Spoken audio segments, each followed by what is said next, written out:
What we've done at this point, we've profiled out the fleet, we've made a replacement schedule. We do a 10-year plan. The reason we do a 10-year plan is to give you an idea of how the budget would work out, how this would play out conservatively over the next 10 years. Cycling out your fleet in 5 years, and then consequently doing another 5-year cycle, so you can see how it continues to move.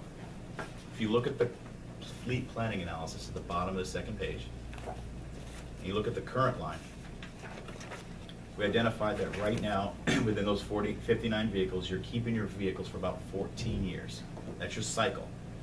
About 4.2 vehicles is about what you're purchasing per year. Again, some years you purchase more, some years you purchase less. That allows us to identify your purchase budget. You've also got some vehicles that are leased and that are included in there as well that we've cycled through.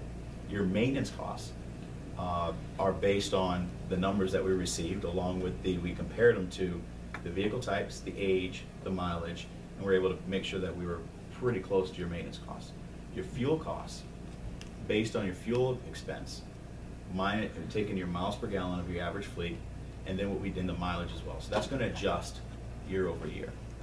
Reason those three numbers are important: your purchase, your maintenance, your fuel. It gives us a benchmark to base everything off of.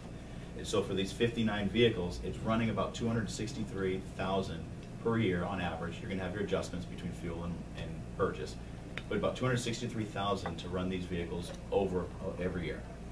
Now that we got that benchmark, how does that lease work? I want to go back to the cash flow of the equity lease.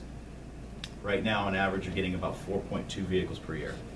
The 11 vehicles that were identified to be cycled out in the first year, the lease costs for those are only $53,000. Because the lease costs are only $53,000, and you're bringing in more vehicles than you're used to, almost 3 times the amount of vehicles that you're used to bringing in, you're lowering the age of your fleet. That in turn reduces your maintenance costs, because now all you're doing is preventive maintenance on these vehicles.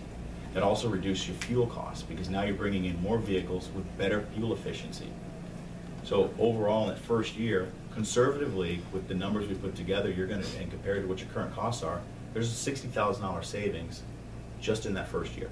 In the savings column, I want to identify, as you move forward, you're going to see that savings starts to drop year over year. And eventually it actually jumps. Do you see where it goes from, I say jump, but it went from negative 37,000 to positive 13,000 or negative 13,000? What's happening there is that equity roll. We've sold your vehicles, the original 11, we brought another 11 in, and that equity is coming back to you. And so now we're starting to roll the equity of the leased vehicles.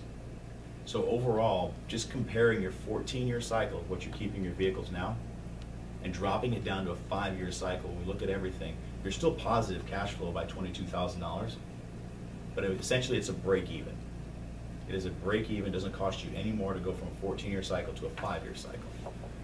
There is, however, one thing that's not considered a factor in here, and that is the resale of your current fleet.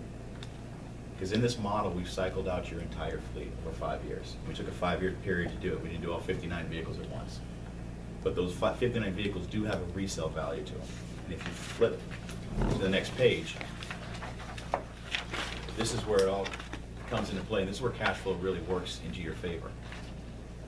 You were positive $22,000 over 10 years, so it wasn't a lot of money, and it was going to cost you an annual about $1,700 per year, which with the number showed up, which is about a break even, but we'll say $1,700 per year to go to a 5-year cycle. If we were to sell all your vehicles over a 5-year period, you would net yourself $247,000 conservatively on these vehicles. The first year, you're not going to get much. If you take a look at the year 2015, it's only $1,000 per vehicle. But as we start cycling these vehicles out year over year, we're getting rid of newer vehicles, and you can see towards the end, it's about, conservatively, it's about $8,500. Actually, you have some vehicles in there you're probably going to get $12,000 to $15,000 for. We want to be conservative here. So you're looking at $247,000 in additional capital that's not included in that analysis. How this breaks out is if you sit and hold that money and use that money to stretch this and keep flipping your fleet, because it's only costing you annual cost of $1,700, you can go 163 years without having to put a dime or any money into this program. 160, I'll be flying jetpacks by then. Certain things we don't take into consideration are inflation. If I put inflation in there, that's going to help our cause, because at that point it actually helps our percentage. If I take a look at the CAFE standards for fuel, CAFE standards that I've used today for your fuel efficiency is based on today's fuel efficiency. By 2025, they're supposed to get to 54. So your fuel efficiency is going to increase on these vehicles. So that cost neutral number that we're looking at right here will go up, and it will be a positive.